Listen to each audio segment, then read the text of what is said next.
Hi friends, PSC ബിഗിനേഴ്സിലേക്ക് അവർക്കും സ്വാഗതം. ഇന്നത്തെ ക്ലാസ് ലഘുഗണിതം അതുപോലെ മാനസിക ശേഷി സബ്ജക്റ്റിൽ വരുന്ന ഒരു 5 ക്വസ്റ്റ്യനുമായിട്ടാണ് ഞാൻ ഇന്ന് വന്നിരിക്കുന്നത്. അപ്പോൾ ഈ ക്വസ്റ്റ്യൻസുകളെല്ലാം VFA, LGS അതുപോലെ അസിസ്റ്റന്റിന് ചോദിക്കും.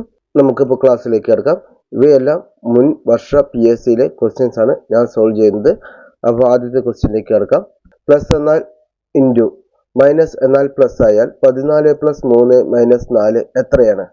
അപ്പോൾ ഇങ്ങനെയുള്ളത് ഇപ്പോൾ ചെറിയൊരു ക്വസ്റ്റ്യൻസ് ആണ്. അതേസമയം ഇപ്പോൾ ഒരുപാട് വലിയ ക്വസ്റ്റ്യൻസ് ഒക്കെയാണെന്ന് വെച്ചാൽ നമുക്ക് ആദ്യം ചിഹ്നങ്ങൾ സെപ്പറേറ്റ് ആയിട്ട് എഴുതുന്നതായിരിക്കും ഈസി ആയിട്ടുള്ള മെത്തേഡ്. അപ്പോൾ ഇവിടെ ഓൾറെഡി തന്നിട്ടുണ്ട്. പ്ലസ് എന്നാൽ എന്താണ്? ഇൻറ്റു. മൈനസ് എന്നാൽ പ്ലസ് ആണ്. അപ്പോൾ ഒറിജിനലായിട്ട് ഏതാണ് നമുക്ക് ഇടേണ്ടത് അത് താഴെ എഴുതുക. ഏതിനെയാണോ മാറ്റേണ്ടത്, ഏത് ചിഹ്നത്തിന് അനുകൂലമായിട്ടാണ് ഇത് മാറ്റേണ്ടത് അത് മേലെയും എഴുതുക. അപ്പോൾ നമുക്ക് ചെയ്യേണ്ട ക്രിയകൾ താഴെയും അവർ തന്നിരിക്കുന്ന ക്രിയകൾ മേലെയും എഴുതുക. അപ്പോൾ പ്ലസ് എന്നാൽ ഇൻറ്റു, മൈനസ് എന്നാൽ പ്ലസ് ആണ്. അപ്പോൾ ഇനി നമുക്ക് സോൾവ് ചെയ്യാം. 14 പ്ലസിന്റെ അവിടെ എന്താണ്? ഇൻറ്റു ആണ് ഇടേണ്ടത്. അപ്പോൾ 14 + 3 പറയുന്ന അവിടെ നമ്മൾ എന്താണ് 14 × 3 എന്ന് എഴുതി. ഇനി അടുത്ത എന്താണ്? മൈനസ് ആണ് എഴുതേണ്ടത്. മൈനസിന് അവിടെ എന്താണ് ആക്ച്വലി നമുക്ക് ചെയ്യേണ്ടത്? പ്ലസ് ആണ് ചെയ്യേണ്ടത്. അപ്പോൾ +4 ഇത് എഴുതുക. അപ്പോൾ നമ്മുടെ ബോർഡ് മാസ് റൂൾ പ്രകാരം ആദ്യം മൾട്ടിപ്ലിക്കേഷൻ ചെയ്യണം, അതിനുശേഷമാണ് അഡീഷൻ ചെയ്യേണ്ടത്. അതുകൊണ്ട് തന്നെ 14 + 3 14 + 3 എത്രയാണ്? 42 + 4 46 എന്നുള്ള ആൻസർ വരും. ഓപ്ഷൻ എ ആണ് ആൻസർ. അടുത്ത ക്വസ്റ്റ്യൻ. ശരിയായ ഗണിത ചിഹ്നങ്ങൾ തിരഞ്ഞെടുത്ത് സമവാക്യം പൂരിപ്പിക്കുക. ഇതിൽ തന്നിരിക്കുന്നത് 6 6 ബ്രാക്കറ്റിലിട്ട് 6 = 30. അപ്പോൾ നമ്മൾ ഇതിൽ അനുയോജ്യമായ ചിഹ്നങ്ങൾ കൊടുത്താൽ നമുക്കുള്ള ആൻസർ 30 വരണം. അപ്പോൾ നമുക്ക് ആദ്യത്തെ ഓപ്ഷൻ ഇടാം. ആദ്യത്തെ ഓപ്ഷൻ എന്താണ്? ആദ്യത്തെ ഓപ്ഷൻ 6 - 6 × 6. അത് ചെയ്താൽ എത്രയാവും? നമ്മൾ ബ്രാക്കറ്റിനുള്ളതിൽ ഫസ്റ്റ് ചെയ്യണമല്ലോ. അപ്പോൾ 6 - 6 എന്താവും? 0. 0 × 6 0. അപ്പോൾ ഓപ്ഷൻ എ അല്ല എന്ന് മനസ്സിലായി. ഇനി രണ്ടാമത്തെ ഓപ്ഷൻ ഇടാം. രണ്ടാമത്തെ ഓപ്ഷൻ എന്താണ്? ഫസ്റ്റ് മൾട്ടിപ്ലിക്കേഷൻ ആണ്. അപ്പോൾ 6 × 6 - 6. ഇത് ചെയ്യുമ്പോൾ എത്രയും ബ്രാക്കറ്റിൽ ആദ്യം ചെയ്യണം. അപ്പോൾ 36 - 6 = എത്ര വരും? 30 വരും. അപ്പോൾ ഓപ്ഷൻ ബി ആണ് ആൻസർ.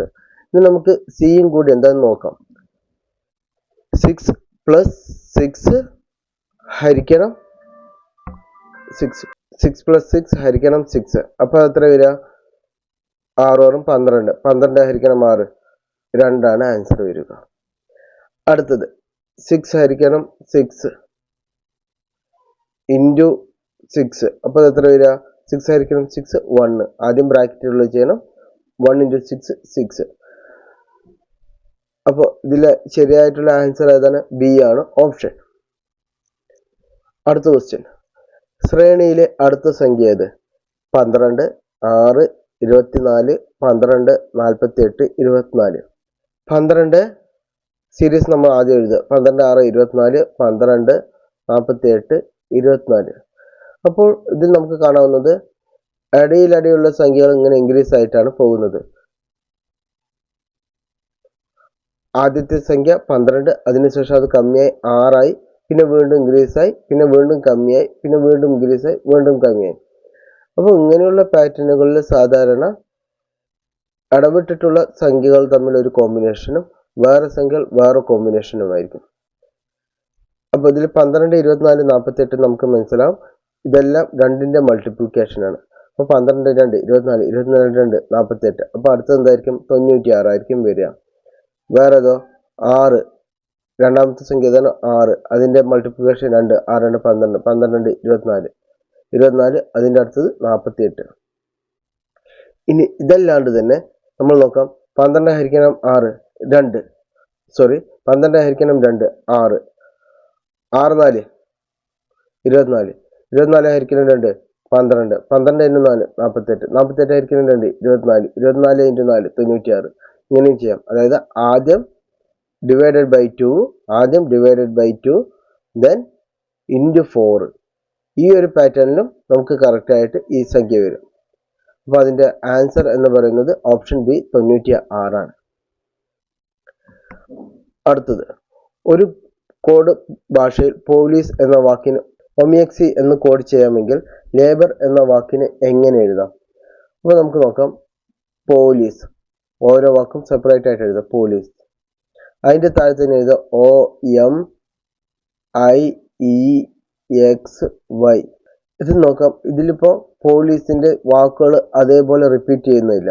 അപ്പൊ ഇത് ഏതൊരു പാറ്റേൺ ആയിട്ടാണ് ഇത് പോകുന്നത് എന്ന് നമുക്ക് മനസ്സിലാവും. അപ്പൊ പിയും ഒയും തമ്മിൽ എത്ര ഡിഫറൻസ് ഉണ്ടെന്ന് നോക്കാം. പിനേക്കാൾ 1 കമ്മിയാണ് -O. എല്ലാം OP ആണ്. ഓക്കെ, അപ്പൊ 1 കമ്മിയാണ്. ഇനി MNO. അപ്പൊ ഇവിടെ എത്രയായി? -2 ആയി. MNO. അടുത്തതോ JKL. ഇവിടെ 3 ആണ്.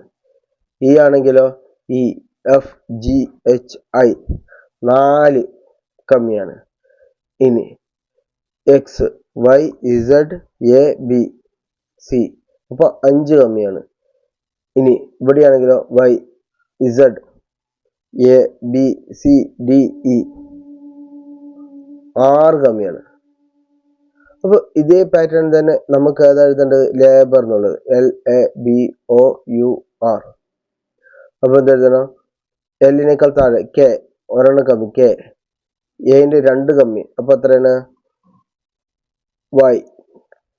YZA. അപ്പൊ ZA. അപ്പൊ രണ്ടുപേരും. അപ്പൊ എക്ക് താഴെ എന്ത് എഴുതണം? Y എഴുതണം. ബിന്റെ താഴെ 3 എഴുതണം. അപ്പൊ അത് എത്ര വരും? അതും Y തന്നെ വരും. ഇനി ഓന്റെ അവിടെ 4 എഴുതണം. അപ്പൊ അതാ വരിക? LMNO. അപ്പൊ K ആണ് വരിക. -1 -2 -3. അപ്പൊ 4 വരുന്നുണ്ട്. അപ്പൊ K ആണ് വരിക. അപ്പൊ ഈ ഒരു ഓപ്ഷൻ വരുന്നത് എവിടെയാണ്? ഇങ്ങനെ തന്നെ നോക്കിയാൽ പകുതി തന്നെ നോക്കിയാൽ തന്നെ നമുക്ക് മനസ്സിലാവും A ആണ് ഓപ്ഷൻ വരുന്നതെന്ന്. ആദ്യത്തെ ഒന്നാമത്തെയും രണ്ടാമത്തെയും എടുത്താൽ തന്നെ നമുക്ക് ഇതിലുള്ള ആൻസറുകളെല്ലാം കിട്ടുന്നതാണ്. അപ്പോൾ ഓപ്ഷൻ A ആണ് ആൻസർ. നമ്മൾ എല്ലും എയും സോൾവ് ചെയ്താൽ തന്നെ ഈ ആൻസർ നമുക്ക് കണ്ടുപിടിക്കാൻ പറ്റും. അപ്പോൾ ആൻസർ എന്ന് പറയുന്നത് KY. A ആണ് ആൻസർ വരിക. അടുത്ത ക്വസ്റ്റ്യൻ. താഴെ കൊടുത്തിരിക്കുന്ന വാക്കുകൾ ഇംഗ്ലീഷ് അക്ഷരമാല ക്രമത്തിൽ ക്രമീകരിച്ചാൽ ആദ്യം വരുന്ന വാക്ക് ഏത്?